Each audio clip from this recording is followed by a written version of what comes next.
Welcome back to Ozarks Tonight. I'm Heather Lewis. In a first-of-its-kind investigation, the Better Business Bureau discovered that 10 timeshare exit companies in Missouri were scamming people all across the United States. Stephanie Garland is with our local branch of the Better Business Bureau here in Springfield. Thanks so much for joining us. My pleasure. So more than 9 million Americans actually own timeshares, and getting out of that contract can be tough. So what exactly is going on? These people often go to these timeshare exit companies to help them, and what did the investigation find? So there's a lot of findings. This is a first-of-its-kind investigation because we're specifically focusing on the timeshare exit companies.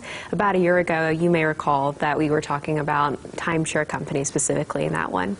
So as you mentioned in your intro, there are 10 specifically in Springfield that we are warning people about. We're wanting people to use caution with. And so we found that there are a lot of people who are getting signed up and they're having a very hard time getting out. They're, in many cases, they're paying anywhere from as little as $1,000 to as much as $30,000 trying to get out of a timeshare. And these people, they're 70s, they're 80s, so they're people who are living on a limited income. A lot of them are military veterans who served our great nation, and they're also, they have disabilities. So a lot of times it's very hard for people, who have a Social Security coming in, just a pension, trying to figure all this out and trying to somehow go ahead and pay for something. And a lot of these people are also getting told that if something happens to them and they pass away, then it's going to go to their kids and their grandkids, and that they're going to get stuck paying on this for years and years. So 70s to 80s is the average age of who this is happening to, and I guess that was probably popular, 40, 50 years ago. It was all the thing to do. It was definitely the rage, to go down to the Branson area especially. But right now people are realizing that their lives have changed, and a lot of these people are spending anywhere from as little as 2 years to as many as 6 years trying to get out of a timeshare company. How many complaints were filed at the Better Business Bureau found? More than 700 complaints, and these are from all 46 states, but we have had tons of complaints, more than 350 located right here in Springfield against Springfield area businesses that are timeshare exit companies. So how do people get stuck in these contracts? So the problem is that the way the contract is written, a lot of times they didn't consult an attorney ahead of time, and they didn't realize that there wasn't really a way to get out.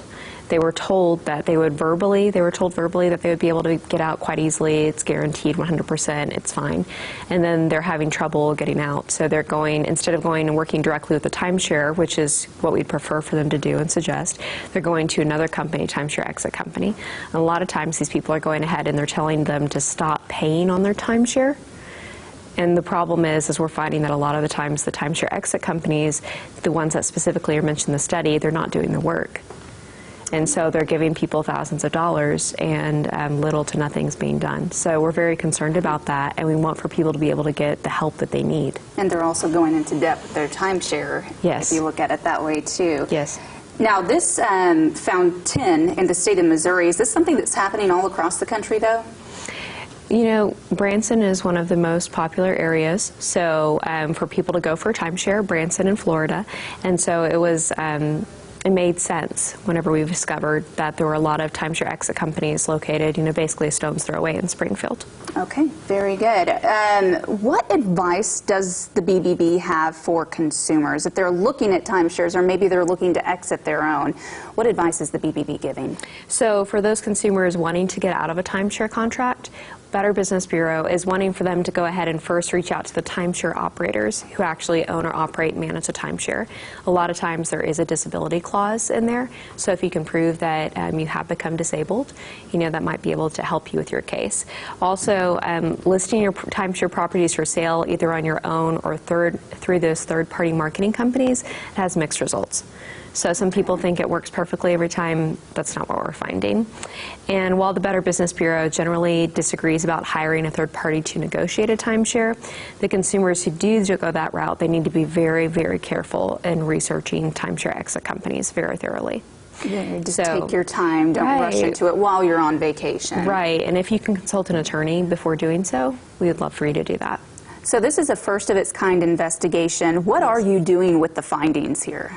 So we're talking with you, we're working with local media, we're also working with the Missouri Attorney General's office. There's some big changes that we'd like to see, in legislative, and we're a nonprofit.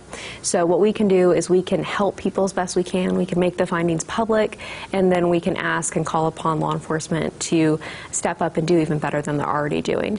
Because what we're finding is that with timeshare exit companies, a lot of times it can be very hard to prosecute. Now, there was one recently in Tennessee area that was very successfully prosecuted and went through, and that was found to have defrauded people. But we want for example, the Federal Trade Commission's 3-day cooling off rule, we'd like for them to go ahead and extend that. So people because a lot of times people signing up, they feel like they're highly pressured when they go into a meeting at a hotel room. They can't leave, they can't go use the restroom. Suddenly they feel like they have to sign up in order to be able to exit the building safely. Mm-hmm. And for somebody, a lot of people in these areas, they're very kind, very trusting the Ozarks, very sweet-natured, and so they don't want to just stand up for themselves. And so a lot of these people will just go ahead and sign up. Mm-hmm. So we want for the FTC to extend the 3-day cooling off rule. We'd like for the Missouri Attorney General's office to see whether or not it falls under timeshare exit companies, fall underneath the Missouri Merchandising Practices Act, just like the timeshare companies do. And we also do believe, of course, that if they go ahead and with a lot of different federal anti-fraud laws, we would like for the feds to go ahead and look at that and see if this qualifies, at least with these some that were mentioned here today. So I'm sure a lot more investigating to be had as well, not just with the BBB, with federal officials as well. All right, Stephanie Garland with the Better Business Bureau here in Springfield. Thanks so much for being here to shed some light on this. We'll be right back with more Ozarks Tonight.